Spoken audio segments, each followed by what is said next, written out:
I'm Wes Fromm here with head coach Tom Kearly as we head into Week 10 of the Michigan Tech football season. Coach, coming off another cliffhanger over the weekend, Hillsdale double overtime. Talk about the game a little bit. Well, I think it was, the ups and downs, flow, momentum, whatever you'd like to call it, was magnified many times in there. And we come out first three series of the ball, we have the football, we're first and goal, and end up with only 10 points. And I thought defensively we played very well. I mean, there's a time there with 5 minutes to go in the football game where they've got 7 points.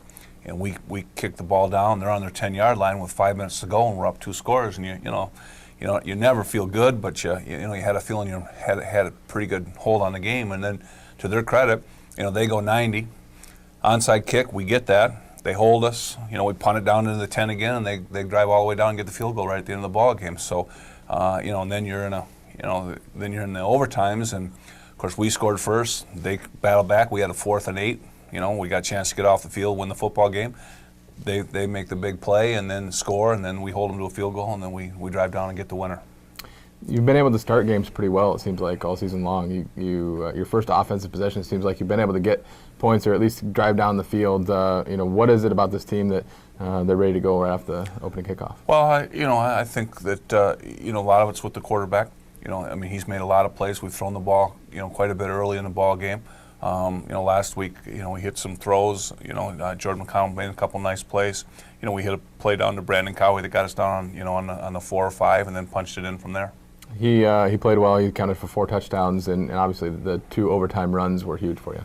Well, they were. In the first one on a 3rd down play, if we don't get that, we have to kick the field goal to at least get points in the overtime. And it was a sucker play off of our belly where we sold the belly, and just kind of was what amounted to a blind boot play, and he booted out by himself and had to beat a linebacker and dove in the end zone.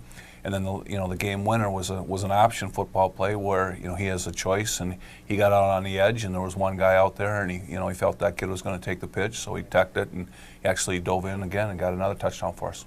The defense, like you said, holding Hillsdale to 7 points through what amounted to about 3.5 quarters of play. Assess their performance. Well, I thought we played very well, Western spots. I'm a little bit disappointed in some of the runs that they had. I didn't feel that we were real, I want to use the word stout, inside. There was just too many runs there that between the tackles that, that got 6, 7+ yards. And, we've got to do some work there to shore that up.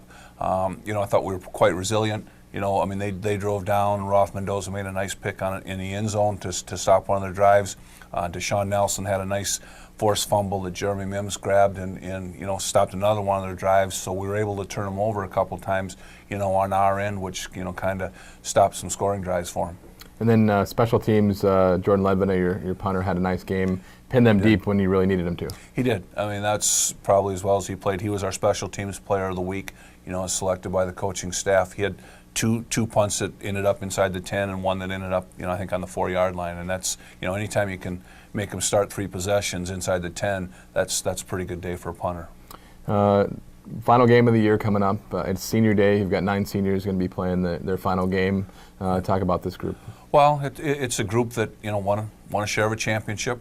It's a group that became the first class in either school to own the Miners Cup 4 years. All 4 years that these guys played, they'll have won the Miners Cup, which might not mean a lot outside the Upper Peninsula, but in the UP that's a huge bragging right. It's a group that if we can finish it off, we'll have 8 wins, 7 wins, 7 wins. There'll be probably a 70% winning percentage, which that's way over the average of the university. If we win this, we'll probably be in the top 4, which would put us in the top 4. I think all 4 years that these young people have played in the conference. Wayne State coming in. That's a team that was in the national championship game just a couple years back. Talk about the Warriors coming in.